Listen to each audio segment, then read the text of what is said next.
రాష్ట్ర వ్యాప్తంగా కాంగ్రెస్ బాకీ కార్డుల పేరుతో బీఆర్ఎస్ పోరాటానికి శ్రీకారం చుట్టింది.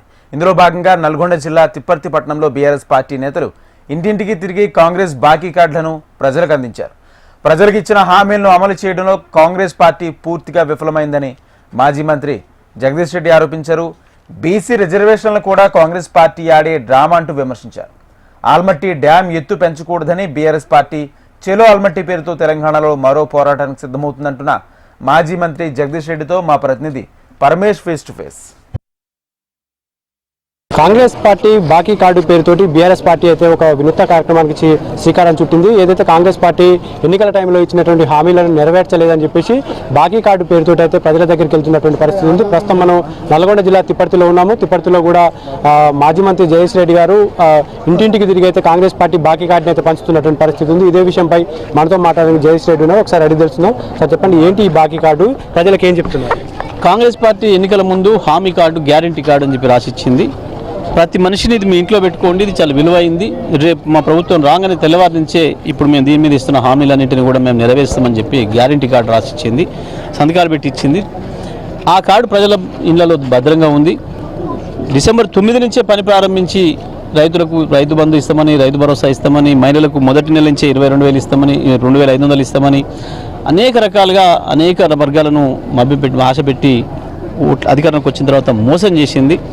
22 నెలల్లో ఒకరొకరికి 22,000 నుంచి 55,000 వరకు కూడా బాకీ పడింది.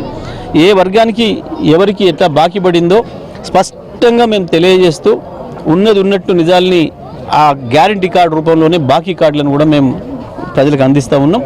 రేపు మళ్ళీ మీ కాంగ్రెస్ వాళ్ళు ఏదైనా మీ ఇంటికి వస్తే మీకు ఎంత బాకీ ఉన్నారు, ఒక వృద్ధురాలికి ఒక వృద్ధుడికి ఎంత బాకీ ఉన్నారు, ఒక ఆసరా పెన్షన్ తీసుకునే అక్కడికి ఎంత బాకీ ఉన్నారు, ఒక వికలాంగుడికి ఎంత బాకీ ఉన్నారు, ఒక రైతుకి ఎంత బాకీ ఉన్నారు, ఒక మహిళకి ఎంత బాకీ ఉన్నారు, విద్యార్థులకు ఏం బాకీ ఉన్నారు, నిరుద్యోగులకు ఎట్లా బాకీ ఉన్నారు అనే విషయాల్ని స్పష్టంగా తెలియజేస్తూ ప్రజాస్వామిక పద్ధతుల్లో ప్రతిపక్షంగా మా బాధ్యత మేము నెరవేరుస్తున్నాం.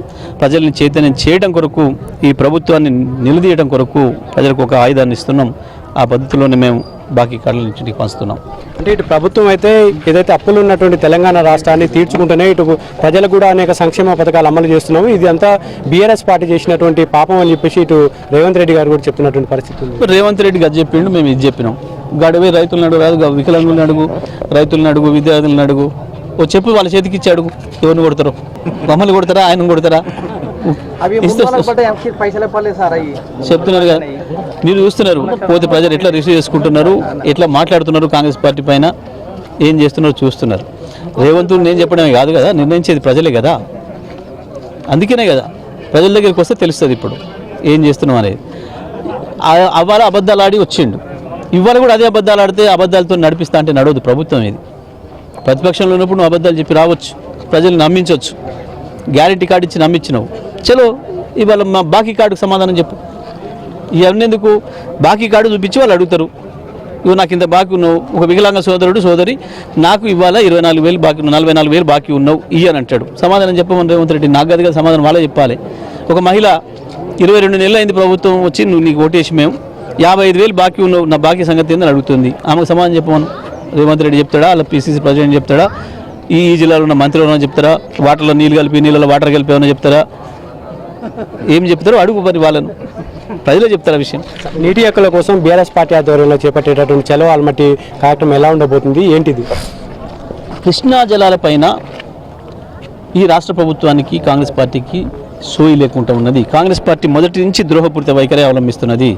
కృష్ణా జలాలలో 60 ఏళ్ల నుంచి వెళ్ళి 70 ఏళ్ల నుంచి వెళ్ళి ద్రోహం జరిగింది అంటే కారణం ప్రధానమైన పార్టీ కాంగ్రెస్ పార్టీ, తర్వాత తెలుగుదేశం పార్టీ. ఇవాళ ఈ రాష్ట్ర ప్రభుత్వం కాంగ్రెస్ ప్రభుత్వం వచ్చిన తర్వాత మొదటి రోజే కేంద్ర ప్రభుత్వం మన సాగర్ను గుంజుకుంటుంటే సోయి లేకుండా పన్నారు.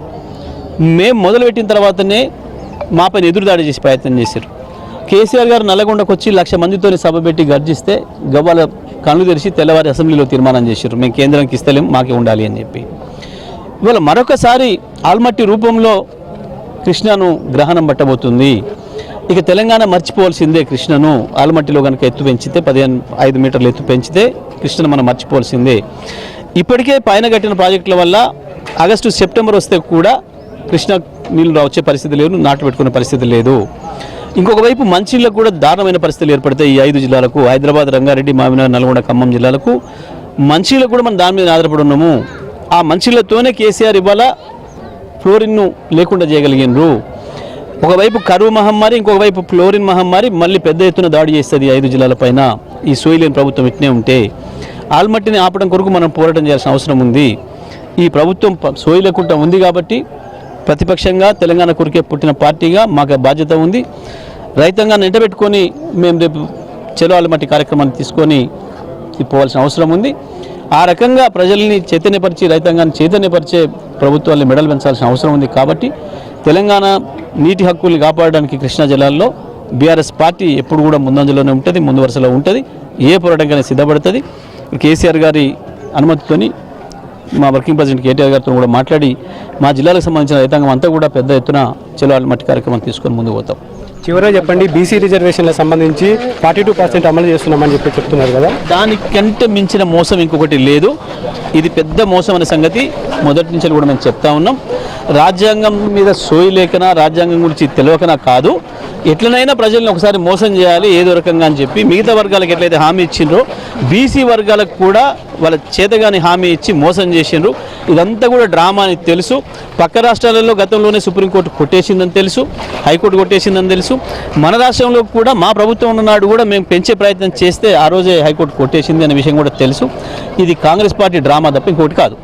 అంటే బీసీ రిజర్వేషన్లు కూడా కేవలం కాంగ్రెస్ పార్టీ డ్రామానే అని చెప్పేసి, ఏదేమైనప్పటికీ గతంలో కూడా దీనికి సంబంధించినటువంటి కోర్టులు కూడా కొట్టేసాయని చెప్పేసి ఎన్నికల కోసమే కాంగ్రెస్ పార్టీ ఇలాంటి కార్యక్రమాలను చేపడుతుందని చెప్పేసి, ఇటు ఏదైతే ఎన్నికలు ఇచ్చినటువంటి కాంగ్రెస్ పార్టీ హామీలు ఏదైతే ఉన్నాయో ఈ అమలు చేయలేదు కాబట్టి కాంగ్రెస్ బాకీ పేరుతో అయితే ప్రజల వద్దకు వెళ్తున్నామని చెప్పేసి జయేష్ రెడ్డి అయితే చెప్తున్నటువంటి పరిస్థితి అయితే ఉంది.